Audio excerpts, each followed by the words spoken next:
Hello, good evening. It's the Rangers Rabble Podcast again, part of the Rangers Rabble Network, live at 5. I'm pleased to introduce a couple of absolute crackers on the show tonight with them. They need no introduction.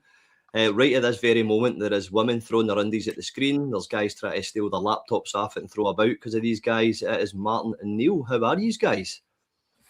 That's never happened to me in my life. But you said the rabble again as if it's some kind of, there's a rabble again. You're the only one that would negatively pick up on that. That's why you're on here. He is right. Neil, how are you, mate? Let's just ignore him. I'm really good. Excited about being on the rabble. Fantastic introduction, Kenny. Well done. I'll be positive. I'll be the positive of the two and let him be. Typical Martin. Thank the Lord you're on here, by the way, because he's going to rip me, even though that he's got a Bros haircut tonight. We'll try and ignore that, will we, everybody? Please ignore that haircut on him there. You can see. You nearly took my head off, Kenny, man. They're still going to the Turkish barbers, though, mate. They don't mess about in there. Going to Hightower's barber, I think. His barber's God. He's the only one that can reach. You know what I mean? Aye, up the beanstalk he goes. So it's nice to have you on the show, guys. Thanks very much for allowing me to host. It's going to be the biggest regret of your life, Martin, for a start. Already is, Kenny. Yes, it is. So I'm going to throw this one out here, right? We watched the game against Ferencváros, right? One I really would have liked to win just because of Robbie Keane. But unfortunately for us, we don't know what to do in Europe yet. Would you say, and I'm going to throw this to Neil, would you say that Danny Rule has now seen with these players the heights that they can only hit and what he has to do to change the narrative? Neil, how do you feel about that? Yeah, I think when you look at last night, there was definite kind of improvements compared to where we were in our previous European away games. I think he's starting to maybe pick up on the strengths and the weaknesses of individuals and maybe not stretching them too far or, trying to make them do things they're not capable of doing. And we're seeing a little bit more of that. But I think it was quite evident early on in his kind of tenure that there's not many players that are going to kind of make the grade.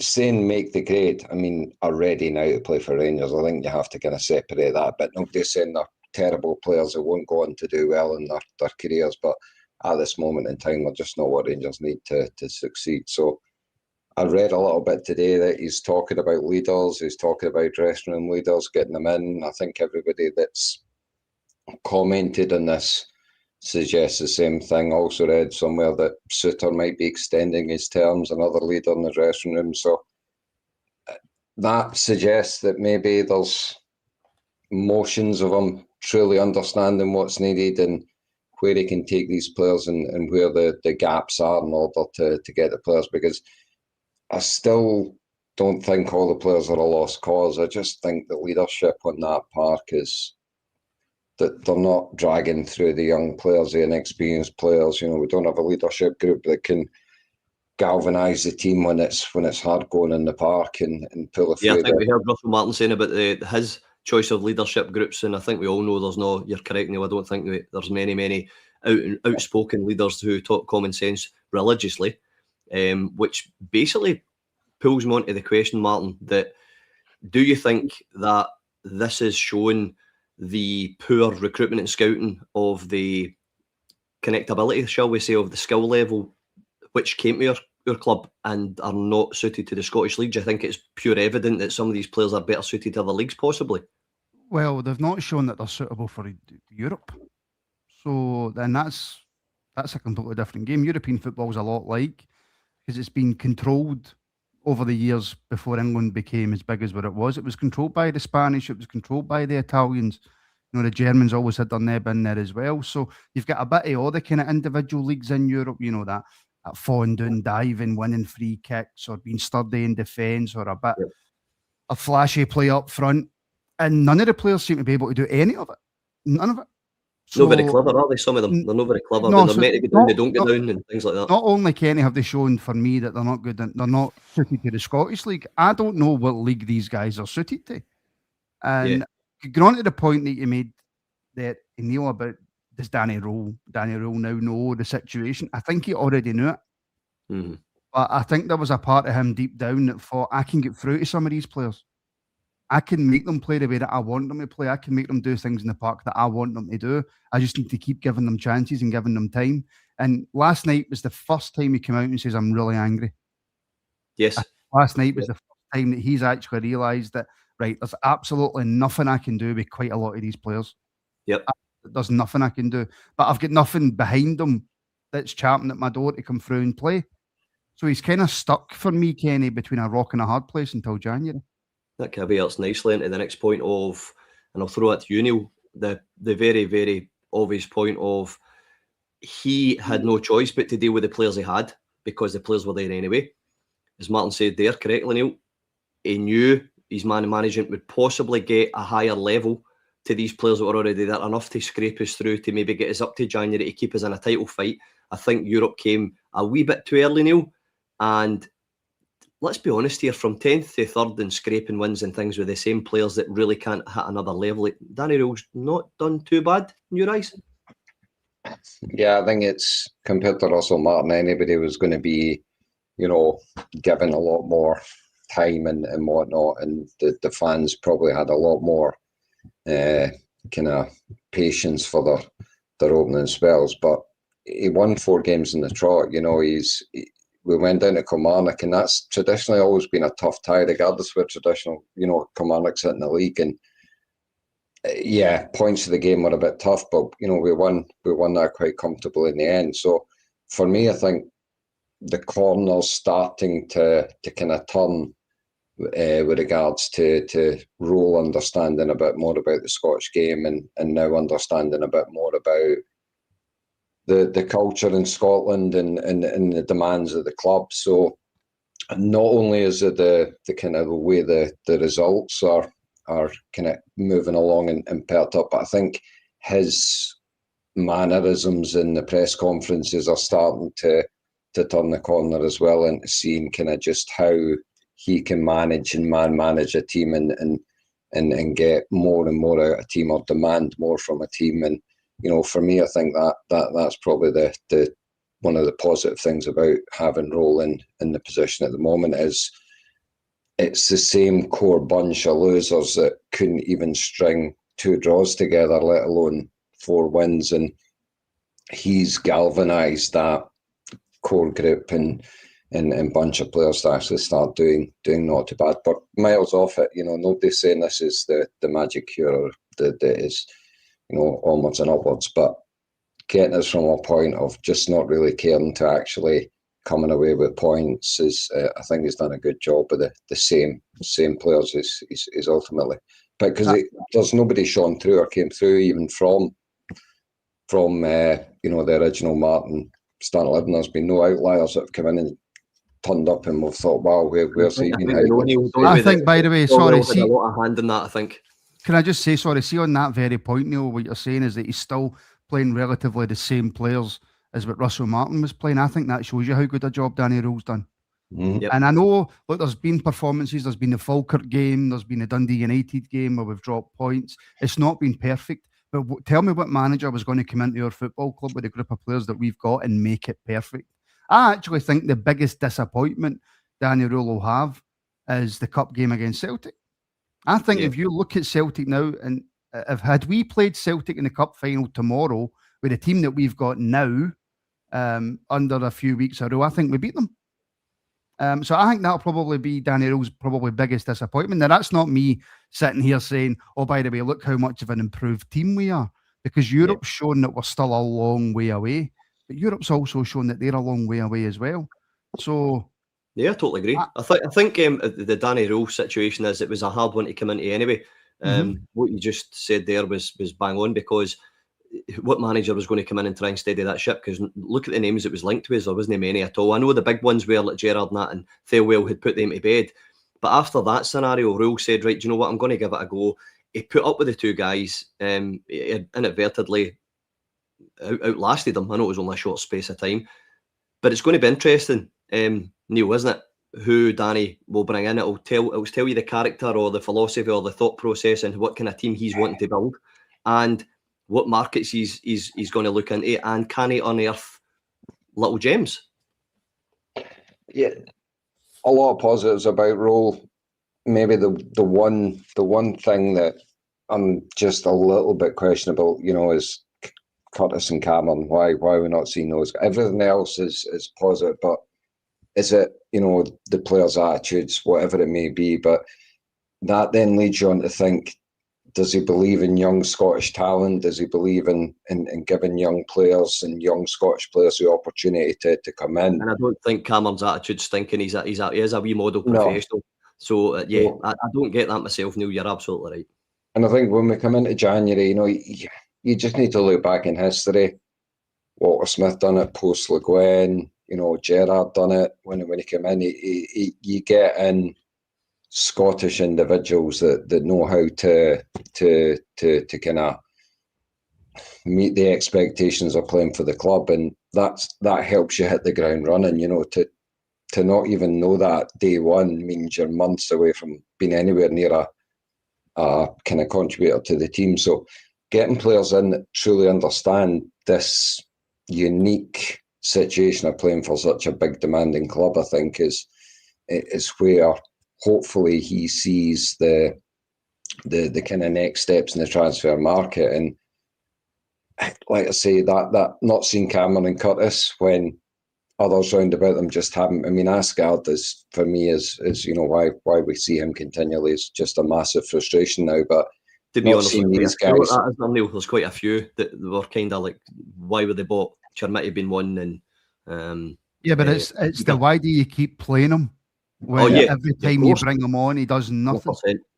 And by the way, Neil, just on Neil's point, I was actually beginning to believe, I never really said it, but I was beginning to believe that the reason that he wasn't playing Curtis and Cameron was to keep them away for this team of losers. See, that's a great spin in that. I never thought of that. But what I have to say now is, I think he's made a rod for his own back if he now doesn't give Curtis any minutes, because Curtis came on the park last night and showed Gassama what a winger should do. Get to the byline, get crosses into the box, or if you're the type of winger that you need to cut in, when you cut in, you've got to at least sometimes make something happen. And how often did we see Gassama make anything happen last night? Also, if you've got somebody sitting on the bench, right, and we're not doing anything spectacular, yes, bring Curtis on, but you've got Cameron and Anderson and all these players sitting on the bench. You've got to try something differently if you're getting pegged back as much as you have. And in some of the games, I think Danny's substitutions have been a wee bit slower than normal, and maybe there's a distrust in the full team. I have no idea. And that takes me to Kenny, it's the fact that he brought him on and he made a difference. No, now, 100%. If you're going on into Europe and making a difference, and then you're pied again for the next 5 games, and he's constantly bringing on Asgard, that's when supporters will then turn around and go, hold on a minute, Danny, what's going on here? And I think I put that in the WhatsApp page, didn't I? In the middle of the game, I said, somebody said that the Curtis has played well in the 10-15 minutes he's been on, and I says, he'll probably be binned again into the league, which I really hope he isn't. I hope in Hibs he's in the starting lineup, or he at least gets half an hour, 45 minutes. But the youth, the scouting and the recruitment I've got down here. Now, the scout, I think Ali McCoy said he comfortably would say when Clement was sitting level at the top of the league, or we were actually ahead of him at the top of the league in January, if we'd have bought Shankland, he would have comfortably said we win that league. And I can't argue with that. And I think probably right. Does that not tell you, Martin, that recruitment is key? And are we not the evidence of that with sporting directors making choices and choices in players and recruitment and scouting networks that managers should be doing, and managers should have more control over the staff that they bring in? Is that fair to say? I think the way that football is now, the way that football's so worldwide, and you've got the likes of all these wise scouts, and by the way, I joke about it a lot, but I know there's a lot of teams, managers and scouts out there that use Football Manager as well to check up on players and stuff like that. I think now that it's so worldwide, you need support. That's why a director of football is needed. That's why your scouts are needed. But the manager must have the final say. The manager must know about the player. The manager, for me, must meet the player before the player's signed, all that sort of stuff. So your manager has to have a massive input. Unless it's a player that he's worked with in the past, and he goes, I know this player, I know how good he is, go and get him for me. And then the director of football or the CEO or whoever goes out, buys the player and brings them in. So the manager has to be involved in a lot. And the manager has to have, for me, a manager has to have seen a player. You can't do this, which I think some teams do, and maybe it does work. But for me, I'm a wee bit old school. The manager has to know the players. The manager can't just be told, like a head coach, by the way, this is a top player we've brought in for the position that you really wanted. There he is, we've signed him. No, the manager needs to see the manager. Like Michael Beale said, I want to sit down and look all these players in the eye. And people forget, although Michael Beale wasn't a success, he's the manager who's got the highest win rate out of all the managers we've had in recent times.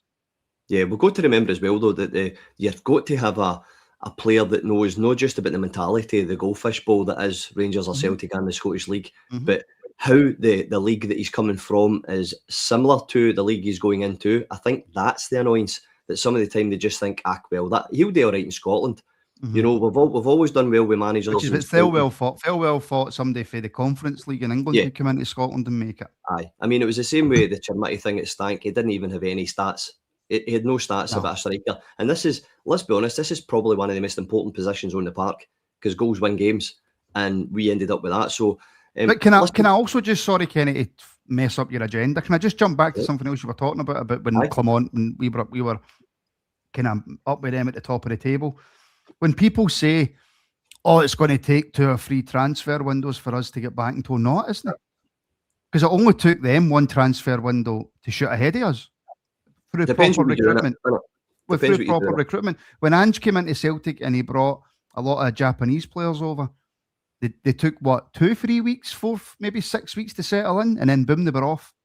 And you had Kyogo scoring goals for fun. You had Maeda still terrorising players in Scotland with his pace. You had Tatati, who came into the middle of the park and settled in there really well, like alongside Callum McGregor. It doesn't take 3, 4, 5 transfer windows. And we're not a club that's not getting any money anymore. We're a club who can go out and spend money. Takes the right one. We can go out and spend money now, Kenny. We can go out and spend. We can 100%. Go out and buy 3 players at 5 million each, and it doesn't affect us. Are you telling me that if you get... What is it? You spoke about that before, didn't you? About a couple of players in the mentality. If we sign 3 or 4 players in January, right, for the correct positions that Danny Rule feels that he needs, and it's the right players, and they don't take long to acclimatise, we're in a title fight. 100%. We're not far away. If we get it completely wrong, or Celtic go out in January and spend, because Celtic have got a lot more money than us to spend with the FFP and all that, right? If Celtic go out and spend an absolute fortune in January for Nancy, and the players come in, and then there's nothing you can do about it because they've brought in more expensive, better players and they've settled in, then fine, you can hold your hands up and go, they've got more money, they've spent more money, whatever, blah, blah, blah. But if we get it right in January, which is a very difficult window, by the way, to get it right, but if we get it right in January, we're in a title fight. Well, consider we're not got a sporting director yet. I should actually also say, Kenny, wait a minute, I'll hold my hands up there. If we make it to January, right, and don't fall any further behind, then we're in a title fight. The injuries are starting to pile up, aren't they? Now, Neil, if you watched, Martin, just to go and completely stay in the topic there, Wilfred Nancy had said in his interview when he came to the club, now I've said this a lot of times about the players coming over, especially the Asian players and players coming from the continent to Celtic, that they must be getting sat down and told the history, all the stuff about the history of the club and the tyranny and buying into the soul of the club and all this because of the way they play and they get right in about it. Nancy said that when he gets sat down and explained to you about the history and the atrocities that they deal with and all the rest, it was very much my life, and I bought into that because that's the way I feel and that's the way my life's been, that it was very easy to join here and very easy to buy into it, right? Now, regardless if he started poor or not, any player that you bring into your club, I feel it's very important to strip down that player, explain the ins and outs of your club, where it came from, how it came about, the highs, the lows, everything it took to build the club, the importance of the club, the history of the club. I'm not so sure the Thelwells and the Stewarts and the players that come in got that information put across, and maybe that's possibly an interview process and when you hire them.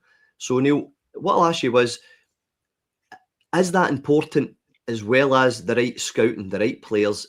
It's got to be explained to them what they're coming into And is there a connection between how important it is to play for Rangers and how important it is to come and play for Rangers as well? Yeah, I think we underestimate how difficult it is to get players in to play for us, and similar with them. I mean, you name any other league in the world, but and we're not competing against Barcelona and Real Madrid to sign players when I say this, but is there any other league where the sort of players we're looking at goes to a club and is expected to win every single week? Absolutely not. So we're fishing in a pond of players who don't have that level of experience and have never had that level of experience. So every single one of these players we're pulling in a hope more than expectations, I think, that they can actually do that. And in my mind, that sets a lot of the issues we're facing just now, because yes, we've underestimated the players, they underestimated the league, as some say, but on paper, we actually had a Belgian international, 2 or 3 Scotland internationals as a leadership part, a captain that's played, a Hall of Famer.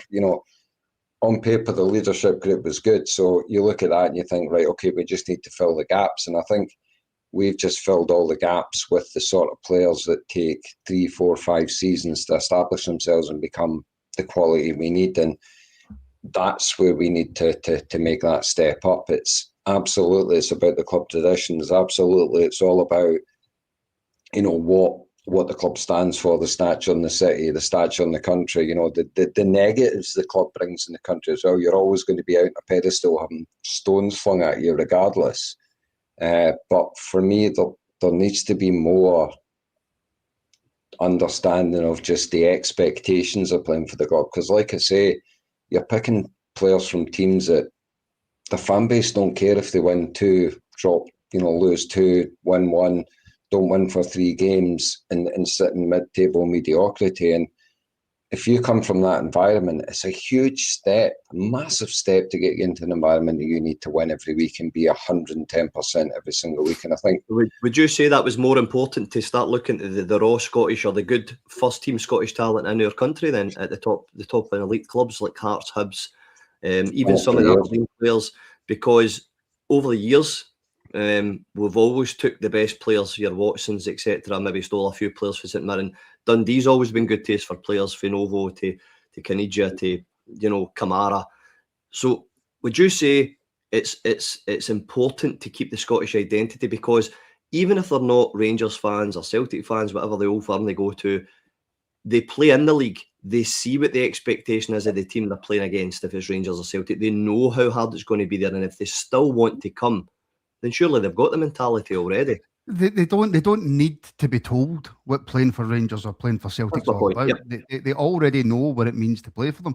But just come back quickly to your point, and Jimmy Bell was obviously massive for this, for new signings, and I think his role's never been replaced in what he done for our football club in terms of bus driver, kit man, secretary, everything that man done for the football club has never been replaced. And I don't think you can really replace that. That's one of those positions where you have to be in the job for 25 years to then get to that level of a Jimmy Bell. But of course, players need to know the club they're coming into. They need to know what's expected of them. They need to know what's going to happen, where they're going to live, what's going to happen round about where they live. I always use Joe Aribo as the example. He hated it. Not being able to go to the shops and all that sort of stuff. And he felt because his family wasn't here, he was stuck in his house all day. And that's why eventually he wanted to move away. He was desperate to get back down towards near London and all that sort of stuff.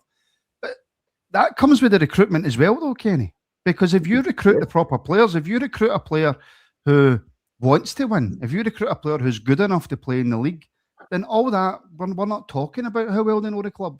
And if they're sat down and if they're doing this and if they're doing that, because they're going into every game at 100 mile an hour trying to win the game.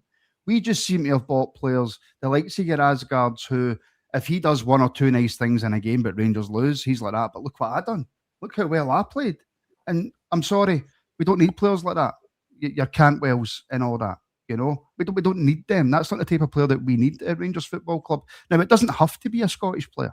My preference would be I would love 11 Scots in the Rangers team, because that would be my preference. If there was 11 players in Scotland good enough to play for Rangers in Scotland and do well in Europe.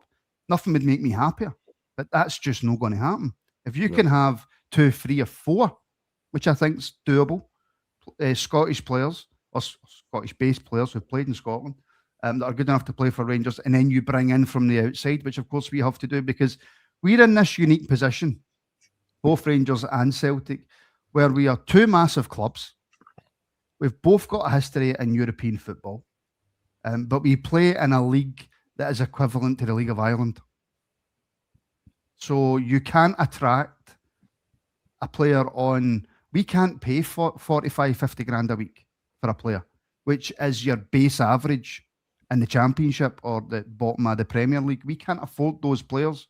To be honest with you, Martin, just to butt in there, but if you look at the 9 in a row and you look at the 2000s, we were buying Dutch internationals and German internationals. Yes, and we were paying them good money. Yeah, and we've got the money to do that, so there's nothing wrong with mixing it. But Kenny, we don't know because we don't have the money to pay your average players. Even though we've got billionaire owners, they're not going to pay people 60 grand a week. You're right. But which is by the way, which is less than your bang average English player. Well, we've just saw that, if you believe it, that they come up on the page, didn't we, about the wage structure of some of the players we just saw on the WhatsApp. And if it is true, your Jiga's at 40 grand or whatever it was. And that would be really low, Martin, wouldn't it, for the Premier League? Very low. Very low. It's probably a lot more than that. It's probably what we pay him. Well, there's your perfect example, Kenny. There's Jiga, who's at Wolves, and he's probably on more than 40 grand, right? But let's just say 40 grand a week. There's your centre-back at Rangers who's getting 40 grand a week. Yep. It's a very, very scary point. But again, that's what we're saying about Danny Rule, maybe, guys, that possibly would go and unearth some gems that would be worth more money, the player model, getting them in young. Yeah, that's the only thing we can do. Yeah, it's the only thing we're looking at. So, getting back to the game in Ferencváros, right? Neil, would you say, we were all watching it, we were all pinging each other on the WhatsApp group, we were all actually quite surprised we took the lead and we had a bit of shape about us. Neil, it was definitely a game of 2 halves, wasn't it? If we don't concede when we switch off at the end of that first half, could have been a different game slightly, eh? I mean, Gassama that was horrendous how he just let the player run off on him. He tracked to the edge of the box and then just gave up the final most important 10 yards of tracking him, and that just... Yeah, it was shooting at that point. I think, we're going about concentration and we're going about players having the mentality to play in these games, but you've also got to consider it's, a lot of them are still really young in their career and what they're going to accomplish. So you're always going to have these little lapses of concentration, but it just seems that it costs us every single time it happens. Fernandes was another one. Why?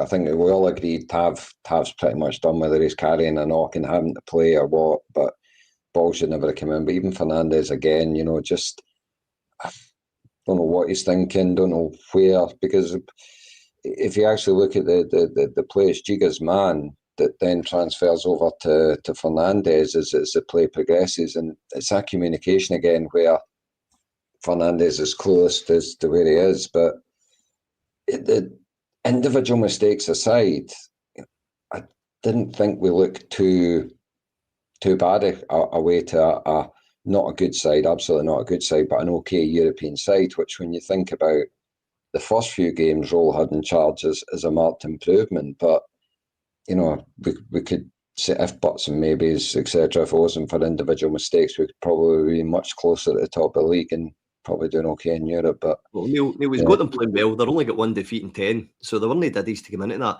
But Martin, would you say that at the end of the day, you could have easily fiddled a wee bit about it with Danny, could have easily fiddled about. We were getting smothered and overrun. I agree with Stuart Allison there. And you could plainly see it starting to happen, especially in the second half, a good few minutes in. Is that not your time to say, right, do you know what, Tav, gun centre, get Giga half, put arms out right, bring Cameron on, change it, let him and Barron run the midfield? Do you think that maybe that's a slight negative? You could say maybe Danny could have maybe used his magic wand a little bit more. I think that's a little bit harsh considering who we actually had on the bench. And I would have been bringing Tav off. I wouldn't have been bringing Giga off because for me, albeit he wasn't phenomenal, but he was probably our best defender on the night. And Giga, he made a couple of really, really good tackles. I know your Christmas jumper.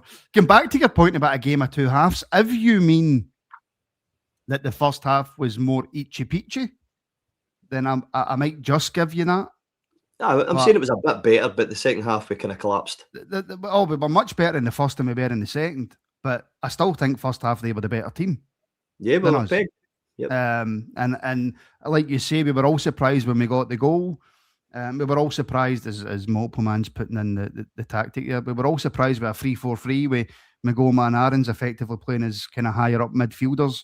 And then obviously when we lose possession, they try to drop into a 5, etc. But we got what we deserved last night. We were so poor in that second half, and I don't think we were in any great shakes in the first half either, to be brutally honest. And see, the more you think about it, see over the last kind of 5-6 years, see barring that one Champions League year where we just get basically spanked in every game, right? Very few teams in Europe have hammered us. Now, see if you look back at over the Europa League run, like we've been beat by some teams, but we've never really been hammered. Nope. The biggest beating I can remember us really taking was, I think it was under Gerrard, and it was Bayer Leverkusen, and they gave us a bit of a tanking over the 2 legs, and they put us out. They were just a much better team. We've been spanked in every game this Champions League, this Europa League, effectively, and we've been beaten worse than we have over the last 5 years by Borussia Dortmund's, by Frankfurt's in a final, by RB Leipzig's, who were much better teams than what we faced this year. Better teams, yeah, definitely. And that's how far we've fallen. That's the job that Danny Rulle's got on. And I think we need to remember that when it comes to the European football, that yes, they weren't a good team. They were a good team, sorry. They're not a great team, Ferencváros, but they're doing well in Europe this year. But we're a poor team. Yeah, the Hungarian league, I think, just to jump in there, is obviously in par maybe with us. I would say, again, they're top of the league, they're doing pretty well, but again, they weren't nothing special compared to the great teams, Neil, that Martin has just expressed. I mean, some of the teams that we went away early years, and by the way, we have single-handedly, and it'll get grabbed, it'll get edited, it'll get put in Celtic pages, but the truth is still the truth. We single-handedly kept the coefficient on our own in Scotland for 4 or 5 years. So I think that's why the Rangers fans are exactly in the same DNA and thought as Martin there, that it's poor to watch us fall apart in Europe, because even when domestically, it's fair to say, I think even under Clement and Gio, it was sometimes a bit iffy. But in Europe, Neil, we were always there or thereabouts. And even the commentator used to say Thursday nights were Rangers nights, didn't he? Yeah, it's sadly a thing of the kind of distant past a little bit now for us. It's only one season, Neil.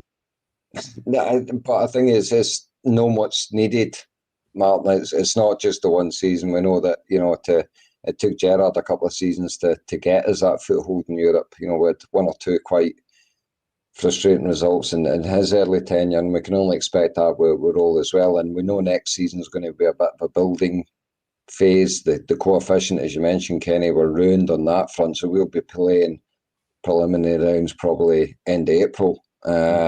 So it was fantastic when we were enjoying it, and it became a bit of a distraction at times. I think we can all look back on now and think, had we not been as far in certain, we look at some of the runs we had, and we'd be fared a bit better post break in the league hadn't we had such success in Europe. So. Yeah. For me, it's always been the nice to have. It's never really been the bread and butter, and we're so devoid of winning the bread and butter. I'd gladly give up 5 years of European kind of accomplishment in order to start dominating Scottish football again and getting us further up. It's these stages of semi-finals, quarter-finals, and even touching finals again, I think are quite far out of our range. So. Just I totally agree with you. I think the domestic competitions in the league especially has to be your bread and butter. Listen, but again, I disagree with the two of you. And why would that be? Because the league's your bread and butter. How much do you get for winning the league? But we don't need that. That's what we used to get. No, but we do though.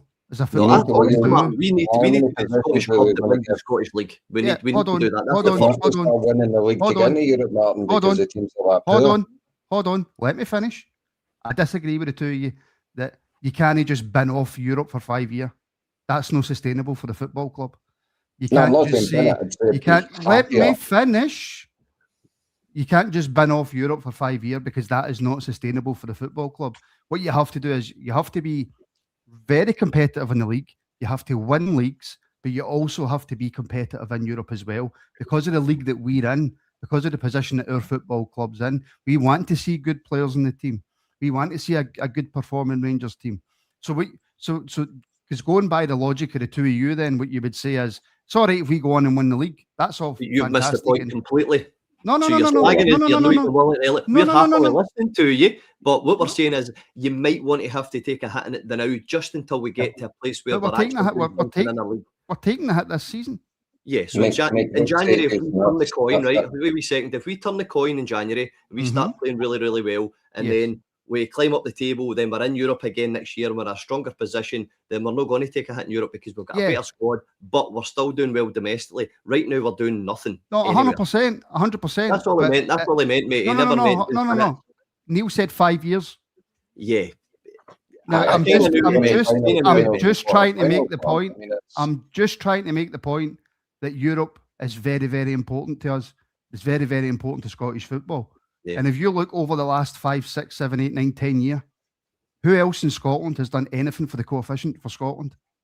Right? Listen, 100%. I agree with you. I love the European We've had a couple of really poor seasons, one in the Champions League and one this year, right? Which hasn't helped the coefficient points. So we need to look at ourselves and say, right, we need to be better at that. But the rest of the teams in Scotland need to look and go, we need to give Rangers some support in Europe. Because see, the more that all your teams do better in Europe, the more it raises the profile of your league, the more it brings more money into your league, which brings more money into all the teams, which brings us a better Rangers, which brings us a more competitive Rangers. So my point is, this season, I'm with you. I don't care what happens in the Europa League now because we're effectively out, right? I don't care if he plays the under-16s in the next 3 games and doesn't play any first-team players.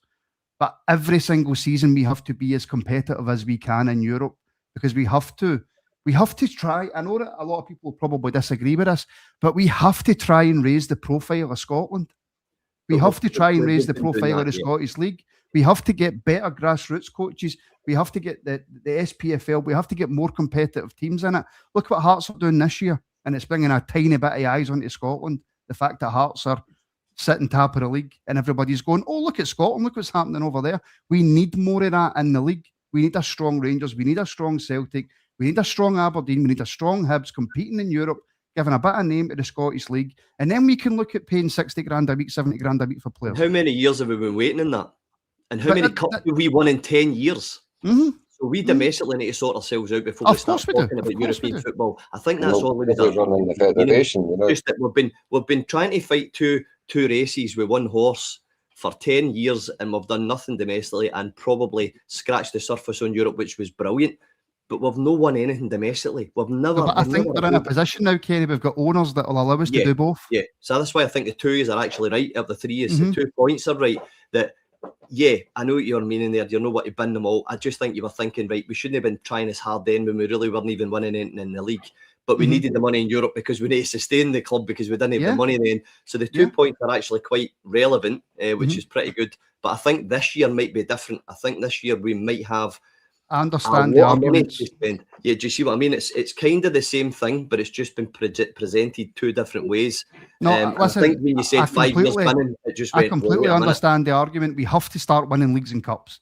I get that leagues and cups are first and always will be first, and I completely understand that. And again, I'll just repeat myself quickly, and then you can move on, Kenny.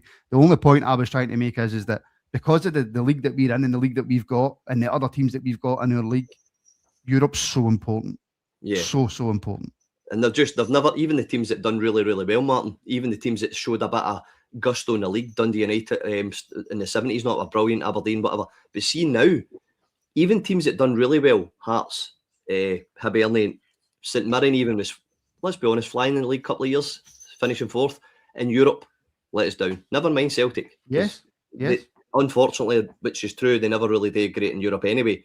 And we've always held the candle very strong, held the torch. So I listen, the 2 points are fantastic because it's right. How do you balance that? But honestly, hopefully, fingers crossed, this is going to turn out to be a better scouting system. It brings in better players. We've got a manager and a sporting director if he ever turns up. to help try and get the right type of players in. But see, outside that, other teams, I don't think they've got the mentality for and to do this well is in what Europe. needs to change, and Scottish football needs to change. It needs to move with the times. Scottish football needs to stop absolutely hating itself But to that death. starts for the SFA, mate. Starts for the top. And then they're just about to what? Rip the funding. So it starts from the top. But like for example, had we not done so well in Europe, would we have got Václav Černý last season? Not a chance. Totally right. And you're right, because we didn't have any money, and it was a very hard one. Did we go for the league, or did we? We ended up actually sometimes, I believe, knowing we were going to finish second or anything like that, and trying to get into Europe more because the financial side of it was imperative to us. I mean, we weren't getting any players. Martin, you're right. Neil, you must admit, we knew we weren't getting any budget to buy any players or any loan signings if we didn't get to buy a certain round or into Europa League second phase and things like that. And it was a very scary place to be as a Rangers fan, that you knew you had to get into Europe to get that.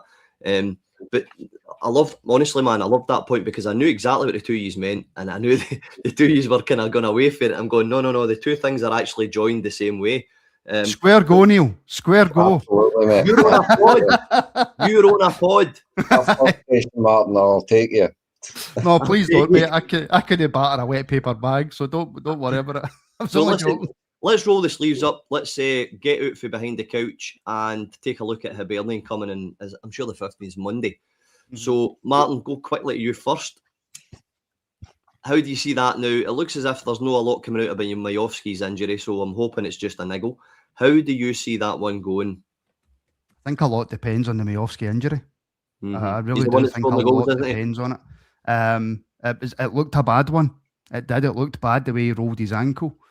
So yeah, I think a lot depends on that. I think Hibs is a really, really strange one, because the majority of the time we deal with Hibs okay, but then there's certain games where they come and just blow us away. So I think a Hibs game's very, very difficult to preview, and I feel sorry for Connor and the guys on at 7 who have got to do the members show and preview this game properly. But it's a really difficult one. But what you have to do is you have to look at Danny Rule in the league. He's unbeaten, and he's already beat Hibs. And this is at Ibrox. So you have to consider us massive favourites. You also do have to consider that they've got an extremely good striker up front called Kieran Bowie. They've also got a man with a fantastic first name in Martin Boyle, who has that pace, by the way, that we severely lack. I've screamed his name out for ages in this pod, haven't I, Martin? That Martin Boyle should be going down that right wing. When Černý went, Martin Boyle. But Neil, see, be honest, the injuries that we are getting niggles and bits and bobs, are you worried about the back line with Rangers? Do you see that? Is there any way that you, or give me your opinion on how or what you would do at the back for Rangers against Hibernian? Because they're very, as Martin just said there, they're very, very quick at breaking, and they've got very good players in the wing and up front. It kind of worries me a little bit about Tav being anywhere near that squad. You look at Giga's. I think he made 2 really good tackles last night. They were because Tav was miles out of position and just couldn't recover.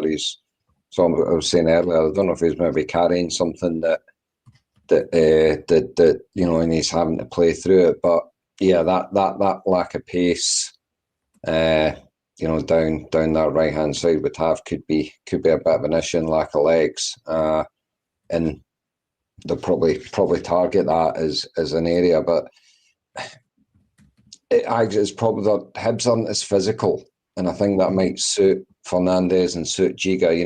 You can't really pull up too many issues with both pace and whatnot. So I think it might be a bit of a easier game than some opponents would be. And of course, being at Ibrox, you've really got to think yourself as favourite. I hate going to Easter because, as Martin said, some days you can get a Hibs team that play like prime time Barcelona, and you just never know what you're going to get with them. But hopefully, Ibrox rules got the measure of them, because they didn't do much against us last time, to be fair. So let's see how he gets on. But I don't know what you guys think, but I'm against Kilmarnock, having the 3 kind of more of a flat midfield kind of protected that back 4 a little bit, because the back 4 still looks shaky. As a compact 5, it doesn't look too bad at points, but as a back 4, it still looks a bit shaky. So we might see a kind of more flatter midfield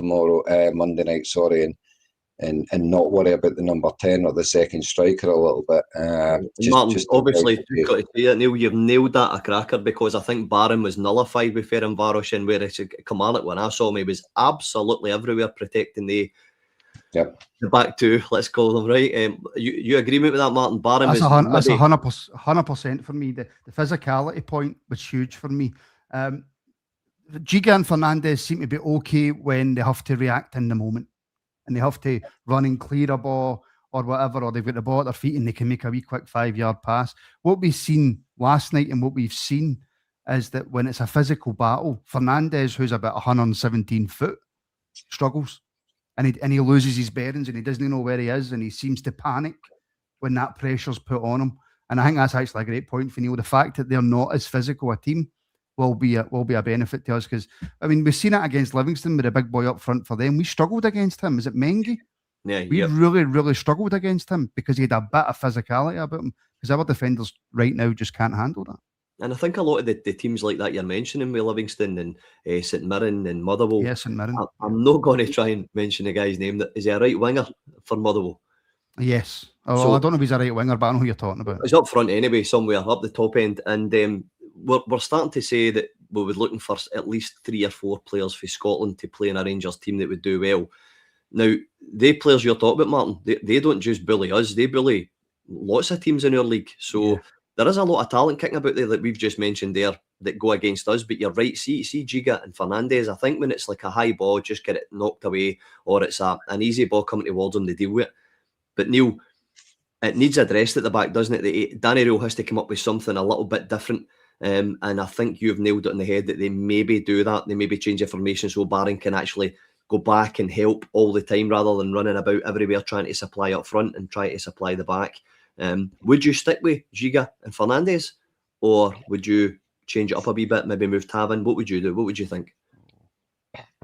Again, Tav for me he's causing us more issues than he's fixing for us currently, and it's, everybody's decried Tav at some point in this Rangers career. You can't get away from that, but ultimately he has to be carrying something, because he's not as effective as he was. Even last season, he was driving that useless team forward at points, and we're just not seeing that. So, but who do you trust? You've got Max Allen sitting there. I wonder if maybe Rose talked a lot about Sterling, and he's pointed Sterling out a few times in a few interviews. So he obviously really rates him. Maybe he's the kind of the right back replacement that could see him coming in with Giga and Fernandes.